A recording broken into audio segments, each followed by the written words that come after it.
Question number 5, एक त्रिभुज ABC की भुजाओं AB, BC और CA के मध्य बिंदु क्रम से DE और F है।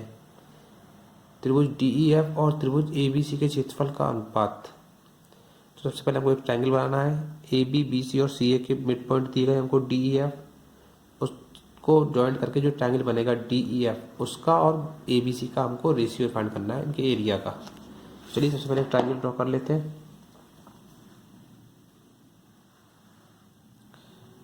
और ट्रायंगल का नाम हमको दिया गया था ABC। ये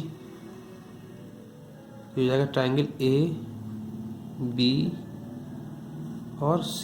ठीक है, अब AB का मिड पॉइंट दिया था हमको D और AC का मिड पॉइंट दिया गया है F और BC का मिड पॉइंट दिया गया है E। इन ट्रायंगलों को हम मिला लेते हैं, इसको पॉइंट को मिला लेंगे तो एक ट्रायंगल बन गया हमारा। ठीक है, तो हमको ज्ञात क्या करना है, जो ज्ञात करना है उसको नोट कर लीजिए। दिया क्या है, दिया तो हमको यही दिया गया, बस केवल मिड पॉइंट है। ठीक है ना,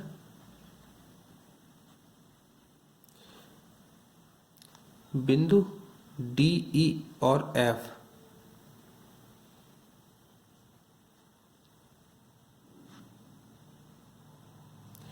और F क्रम से भुजा AB, BC तथा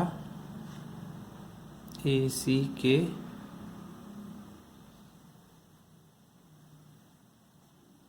मध्य बिंदु है, ये हमको दिया हुआ है। ठीक है, और उसके बाद में क्या सिद्ध करना है या क्या ज्ञात करना है, लिख देते हैं ज्ञात करना है। एरिया ऑफ ट्रायंगल DEF, ठीक है ना, area of triangle DEF upon area of triangle ABC। हमें इन दोनों ट्रायंगल का रेशियो फाइंड करना है। ठीक है, अब देखिए हमको ये मिड पॉइंट दिए गए थे जैसे DE और F। जब D मिड पॉइंट किसका था, AB का, और BC का मिड पॉइंट क्या है, E। जो E वाली भुजा हो गई हमारी DE, ये इसके पैरेलल हो गई है, किस भुजा के, AC के। ठीक है, तो हम इसको ऐसे भी लिख सकते हैं DE पैरेलल है किसके, AC के। ठीक है ना, और दूसरी भुजा क्या थी हमारे पास में DF, ये DF पैरेलल किसकी हो जाएगी, BC के। DF पैरेलल किसके हो गई, BC के। और एक भुजा ये बचती है हमारे पास में जो मिड पॉइंट दिए थे FE या EF पैरेलल जाएगी किसके, AB के। EF पैरेलल होगी किसके, AB के। अब देखिए जब हमको यहाँ पर ये दिया गया था DE पैरेलल है AC के और ये मिड पॉइंट है, तो यहाँ से क्या हो जाएगा DE इक्वल टू 1/2 AC। और ये होता कैसे, ये मध्य बिंदु प्रमेय से, यहाँ पे लिख दीजिए आप, क्या हो जाता है मध्य बिंदु प्रमेय से। कौन सा ट्रायंगल था, DEF, त्रिभुज DEF की प्रत्येक भुजा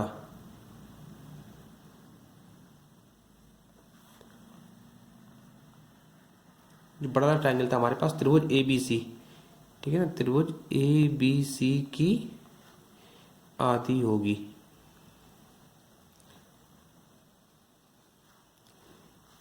अब देखिए त्रिभुज ABC सिमिलर हो जाएगा किसके, त्रिभुज DEF के। देखिए क्या हो जाएगा, area of triangle DEF upon area of triangle ABC equal किसके हो जाएगा, DE अपॉन AC का होल स्क्वायर। ठीक है, और area of triangle DEF upon area of triangle ABC equal to, इसको हम लिख सकते हैं D का होल स्क्वायर अपॉन AC का होल स्क्वायर, D का स्क्वायर अपॉन AC का होल स्क्वायर। और D क्या थी, D हमने पहले बताई है, D equal to half AC।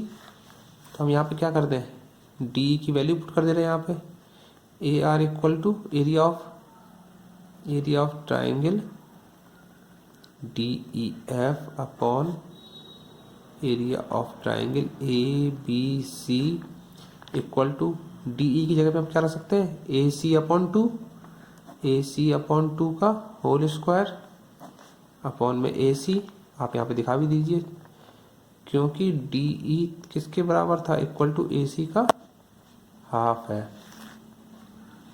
ठीक है, अब यहाँ से क्या हो जाएगा, ये इसको हम ओपन कर लेते हैं, area of triangle D E F upon area of triangle A B C equal to A C है तो ए सी का स्क्वायर हो गया अपॉन 4।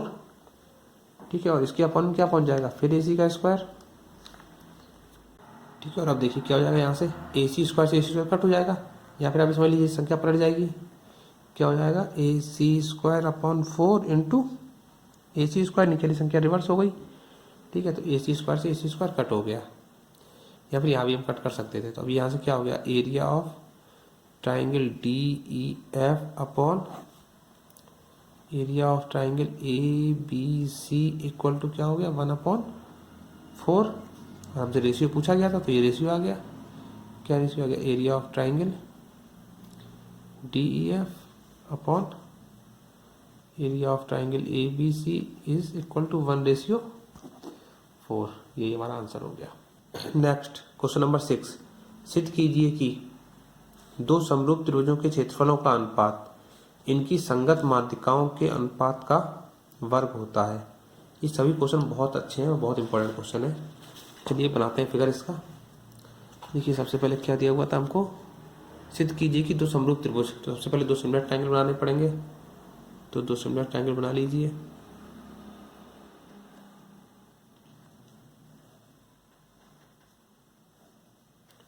ये हो गए दो सिमिलर ट्रायंगल, नाम दे दीजिए इनका ए बी सी और पी क्यू आर।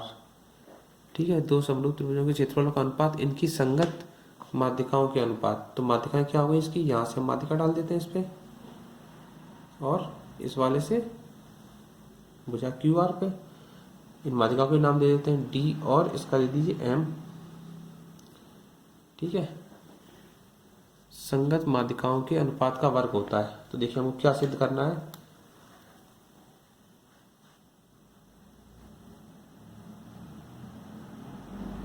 सिद्ध करना है, देखिए आपको क्या प्रूफ करना है, एरिया जो है, एरिया ऑफ त्रिभुज एबीसी और एरिया ऑफ त्रिभुज पी क्यू आर, ये क्या है, A D upon P M का होल स्क्वायर, या फिर A D square upon P M square. तो हम इसको लिख लेते हैं कैसे, त्रिभुज एरिया ऑफ त्रिभुज, area of triangle A B C upon area of triangle P Q R equal किसके हैं, A D square upon P M square के। ठीक है, और हमको दिया क्या क्या है, त्रिभुज ए बी सी और त्रिभुज पी क्यू आर सिमिलर दिए गए हमको, त्रिभुज ए बी सी सिमिलर है किसके, त्रिभुज, दो समरूप त्रिभुज दिए बोला गया था उसमें, तो दो समरूप त्रिभुज का मतलब ए बी सी सिमिलर किसके हो गया, त्रिभुज पी क्यू आर के।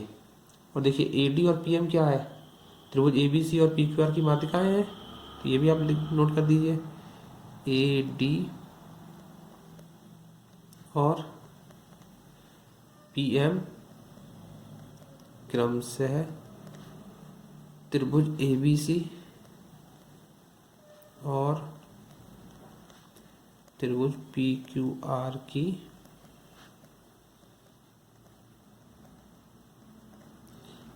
माध्यिका है। ठीक है ना, अब देखिए हम करते हैं त्रिभुज ए बी सी और त्रिभुज पी क्यू आर में,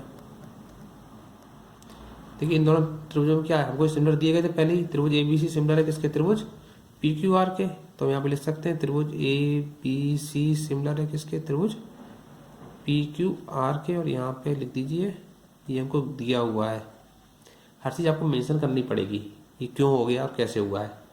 ठीक है ना, अब क्या हो जाएगा, जब सिमिलर है तो फिर भुजाओं का अनुपात इक्वल हो जाएगा, मतलब A B upon P Q, ये वाली भुजा A B upon P Q equal to B C upon Q R, B C upon Q R, और A C upon P R भी हो जाएगी, बट हमको इसकी जरूरत नहीं पड़ेगी। देखिए अब A B upon P Q equal to B C upon Q R हो गया, और जो बी सी भुजा थी ए डी उस पर लंब थी, और जो लंब होता है तो क्या होता है वो दो इक्वल पार्ट में डिवाइड कर देगा इसको, और सिमिलरली यहाँ से भी इक्वल पार्ट में डिवाइड कर देगा, ठीक है ना।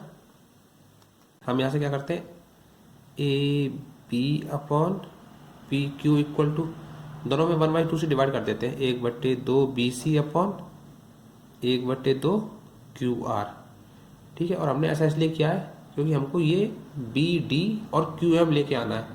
इसका एक तरीका ये भी होता है कि हम यहाँ से दिखा दें B C B D equal to B C by 2, क्योंकि माध्यिका डायरेक्ट हो सकता है, ठीक है ना। आप चाहे तो ऐसे ही कर दीजिए। अब यहाँ से क्या हो जाएगा, A B upon P Q equal to half B C, तो हाफ बी सी का मतलब क्या हो गया, हाफ बी सी का मतलब बी डी हो गया, बी डी अपॉन, और हाफ क्यू आर का मतलब क्यू एम हो गया, और यहाँ पे आप दिखा भी दीजिए क्यों हो गया है। 1/2 B C equal to B D के था, और 1/2 क्यू आर, मतलब क्यू आर का हाफ किसके इक्वल था, क्यू एम के, ठीक है ना। और ये क्यों इक्वल है ये भी बता दीजिए, आधा क्यों है, क्योंकि माध्यिका है ये, ठीक है ना, माध्यिका से। अब क्या हो जाएगा, ये दो हमारी साइड हो गई, और तीसरा हमारे पास देखिए एक ही एंगल, जब सिमिलर ट्रायंगल दिया गया था तो ये एंगल भी तो हो जाएगा हमारा, angle B equal to angle Q, ठीक है ना। हम यहाँ पे दिखा दीजिए angle A B D equal जाएगा किसके, angle A B D equal जाएगा एंगल पी क्यू एम के। अतः अब क्या हो जाएगा, दो भुजाएं और एक एंगल इक्वल हो गया, तो क्या हो गया, अतः एस ए एस समरूपता से क्या हो जाएगा, त्रिभुज ए बी डी सिमिलर हो जाएगा किसके, त्रिभुज पी क्यू एम के। और जब सिमिलर हो गया तो क्या हो जाएगा फिर का रेशियो, वो एरिया का निकाल लेते हैं, एरिया ऑफ त्रिभुज A B D upon area of त्रिभुज पी क्यू एम इक्वल किसके हो जाएगा, A D square upon P M square, ठीक है ना। और हमसे यही पूछा गया था जो हमसे प्रूव करवाया गया था, एरिया ऑफ त्रिभुज A B C upon P Q R equal to A D square upon P M square. Next question number 7, सिद्ध कीजिए कि एक वर्ग की भुजा पर बनाए गए समबाहु त्रिभुज का क्षेत्रफल उसी वर्ग के विकर्ण पर बनाए गए समबाहु त्रिभुज के क्षेत्रफल का आधा होता है। तो हमको क्या करना है, सबसे पहले एक स्क्वायर बना देना है, और उस पर हमको एक ट्रायंगल ड्रॉ करना है, और फिर उसके विकर्ण डायगोनल से एक ट्रायंगल ड्रॉ करना है जो कि दोनों ही समबाहु त्रिभुज होने चाहिए। चलिए फिगर बनाते हैं हम इसका। सबसे पहले एक स्क्वायर ड्रॉ कर लीजिए।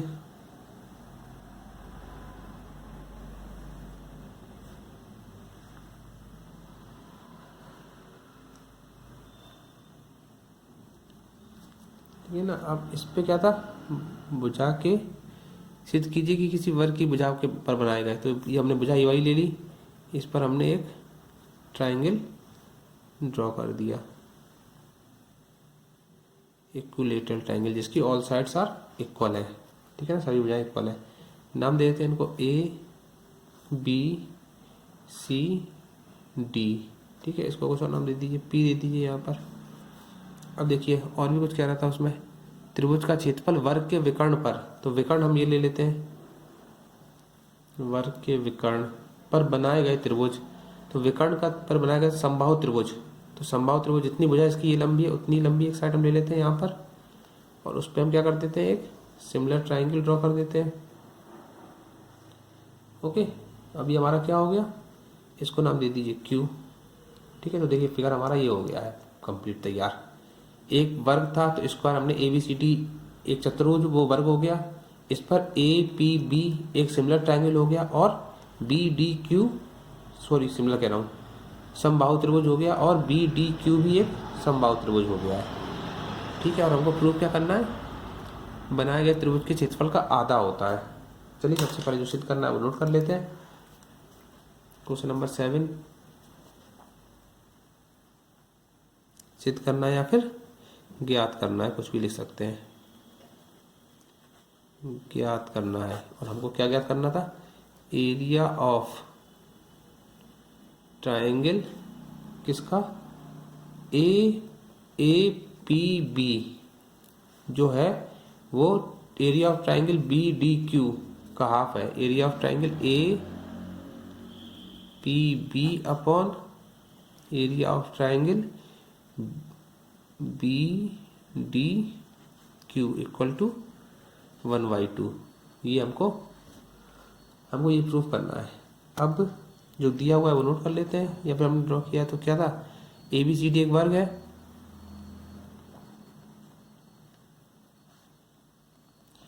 ए बी सी डी एक वर्ग है जिसकी भुजा ए बी पर एक समबाहु त्रिभुज बना हुआ है और विकर्ण बी डी पर एक समबाहु त्रिभुज बना है, और वर्ग क्या होती है, सही भुजाएं बराबर होती हैं। ठीक है ना, तो इसकी भुजा भी मान लीजिए आप कुछ, जिसकी प्रत्येक भुजा ए है। ए बी सी डी एक वर्ग है जिसकी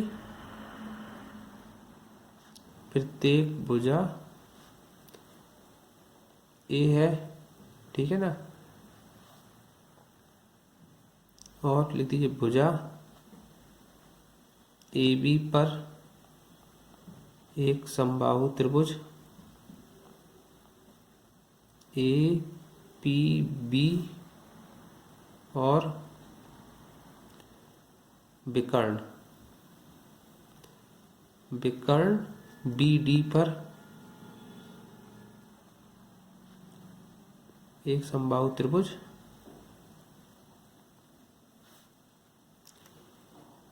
बी डी क्यू है। ठीक है ना, तो यहाँ से क्या होगा, ए बी भुजा हमारी क्या हो गई, ए बी को हमने ए मान लिया था, प्रत्येक भुजा ए है, अतः ए बी इक्वल टू क्या हो जाएगी हमारे पास में ए, और जब ए बी ए है तो फिर हम इसका डायगोनल निकाल सकते हैं, ये 90 डिग्री हो जाएगा। जब ये 90 हो गया, ये वाली भुजा हमारी ए, ये वाली भी ए हो गई, क्योंकि वर्ग की सभी भुजाएं बराबर होती है। जब ये और ए है और ये भी ए है तो हम इसको निकाल सकते हैं, कैसे, पाइथागोरस प्रमेय से। तो हम इसको निकाल लेते हैं विकर्ण को। ठीक है ना, त्रिभुज बी डी सी में, त्रिभुज बी डी सी में पाइथागोरस प्रमेय से क्या हो जाएगा, देखिए बी डी का square equal to B C का स्क्वायर प्लस सी डी का स्क्वायर। ये हो गया बी डी का स्क्वायर इक्वल टू ए का स्क्वायर प्लस ए का स्क्वायर, बी डी का स्क्वायर इक्वल टू 2 ए का स्क्वायर। यहाँ से क्या हो जाएगा, B D equal to √2a square, और ए स्क्वायर बाहर निकल आएगा रूट से, तो 2 आ जाएगा अंडर रूट के अंदर और ए हो जाएगा बाहर, तो इसका क्या होगा √2a। ठीक है ना, तो यहाँ से विकर्ण क्या हो गया हमारे पास में, विकर्ण B D equal to √2a। तो देखिए जब ये वाली a है तो इसकी ऑल साइड्स a हो गई, और ये वाली हमारी कितनी थी, a√2 है, तो ये भी क्या हो जाएगी a√2, और ये वाली हो जाएगी a√2। और समबाहु त्रिभुज है तो समबाहु त्रिभुज का प्रत्येक कोण 60 अंश का होता है। ठीक है ना, यहाँ पे आप लिख दीजिए वर्ग की भुजा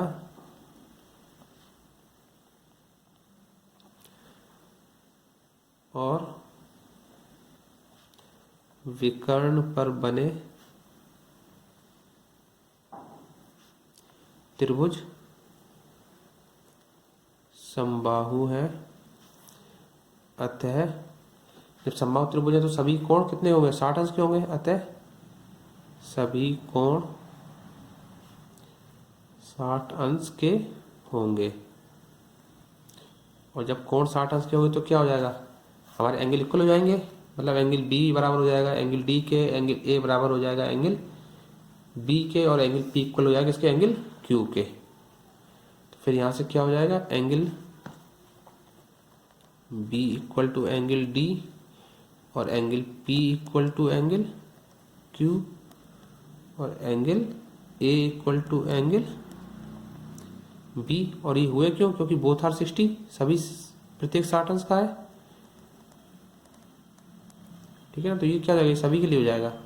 ये भी क्यों हो गया, ये 60 डिग्री का है और ये भी 60 डिग्री का है, तो तीनों एंगल 60 डिग्री के हो गए थे।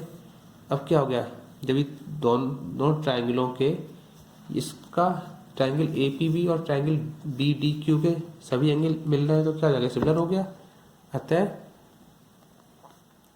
त्रिभुज APB सिमिलर हो गया किसके, त्रिभुज BDQ के।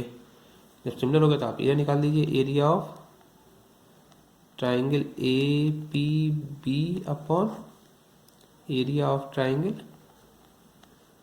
BDQ इक्वल टू क्या हो जाएगा, AB अपॉन BD का होल स्क्वायर।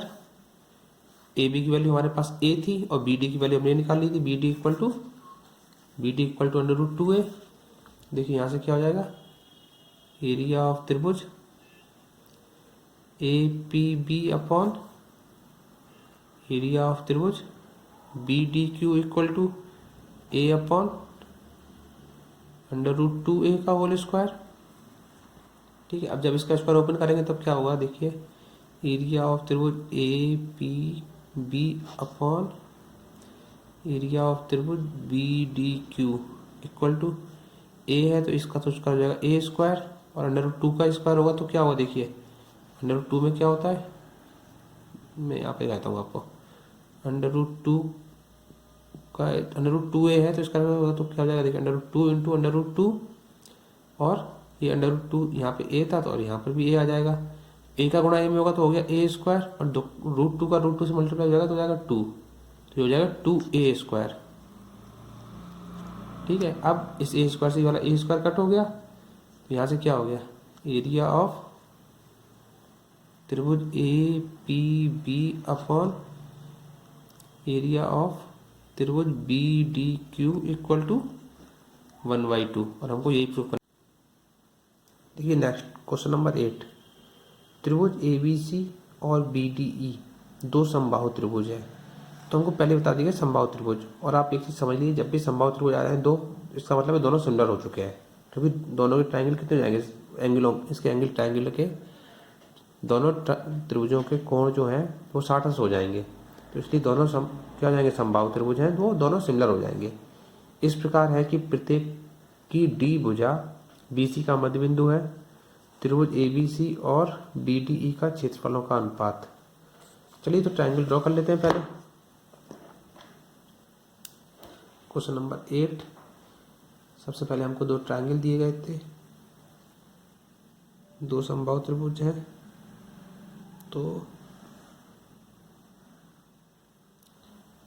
एक ट्राइंगल हमने ये ड्रॉ कर लिया और इसका नाम दे देते हैं ABC, ABC, और उसमें हमको आगे दिया गया था DBC का मध्य बिंदु है, तो यहाँ पे क्या हो गया, एक जगह पे ये हो जाएगा DBC का मध्य बिंदु है, और ट्राइंगल का नाम क्या था, BDE, तो BD, अब ट्राइंगल के लिए इसके लिए यहाँ पर भी हमको इसको मिड पॉइंट पे आना पड़ेगा, तो यहाँ पे मिड पॉइंट पे आ गया और इसको हमने मिला लिया, ये बन गया हमारा एक ट्राइंगल BDE। ठीक है, चलिए करते हैं इसको, और देखिए इसमें ये सिमिलर वो समबाहु दिए गए तो ये क्या हो जाएगा, ये 60 हो गया, ये भी 60 हो जाएगा और ये भी 60 हो जाएगा। देखो ये 60 है, ये क्योंकि समबाहु त्रिभुज थे, और ये भी 60 हो जाएगा, बड़ा वाला भी क्या था, समबाहु त्रिभुज। ठीक है ना, और हमें इसमें प्रूफ क्या करना था, त्रिभुज ABC और त्रिभुज BDE के क्षेत्रफलों का अनुपात क्या ज्ञात करना है। देखिए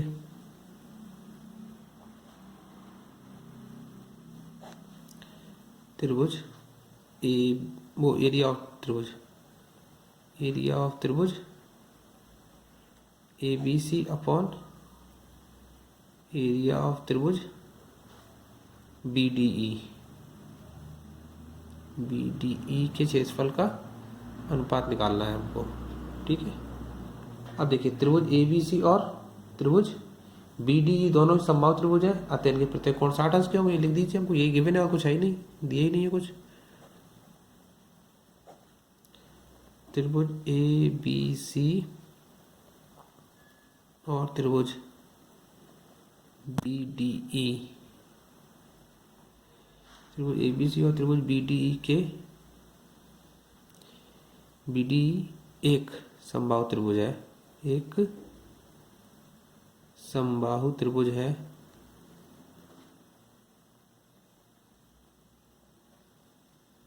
अतः प्रत्येक कोण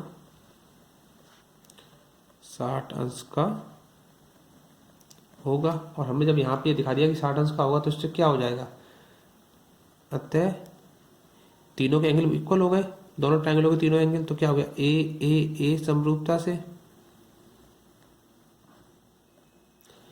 इससे क्या हो जाएगा, triangle A B C similar हो गया किसके, ट्रायंगल बी डी ई के। ठीक है, अब देखिए बिंदु डी हमको क्या दिया गया था, बिंदु डी, पॉइंट डी जो था वो मिड पॉइंट था किसका, बी सी का। ठीक है ना, बिंदु डी भुजा बी सी का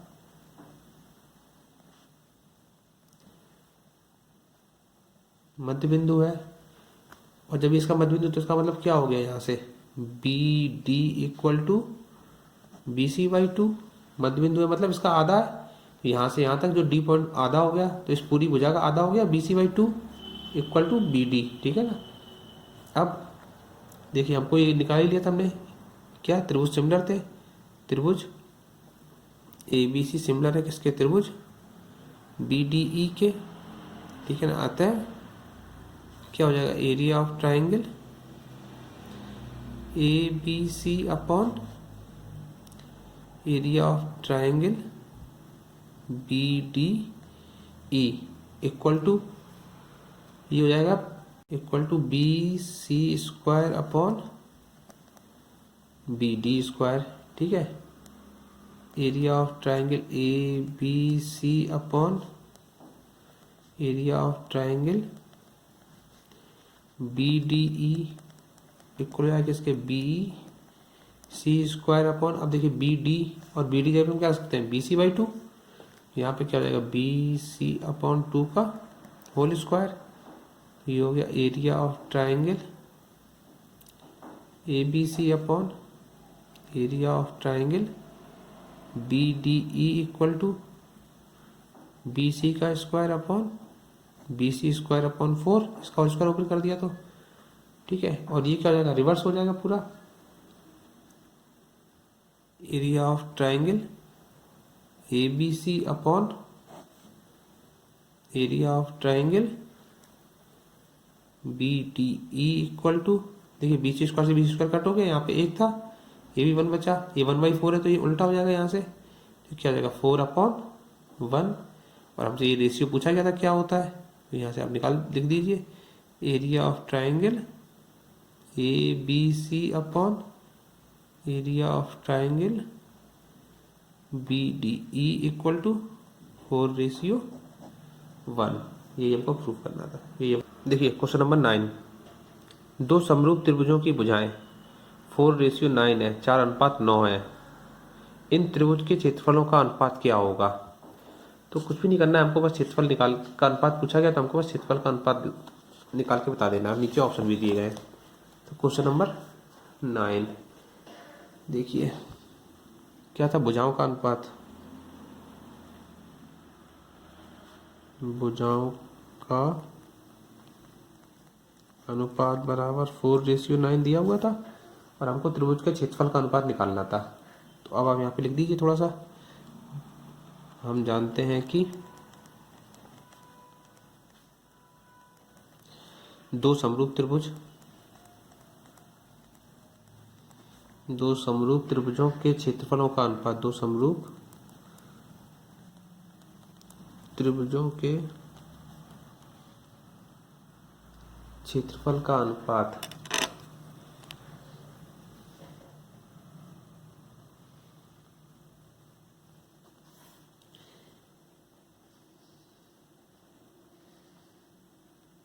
अनुपात उनकी संगत भुजाओं के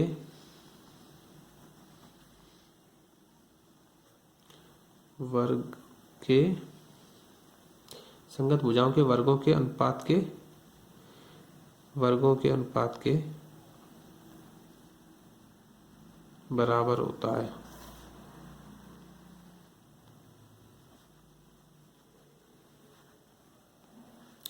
तो क्या हो जाएगा यहाँ से, त्रिभुज के क्षेत्रफल का अनुपात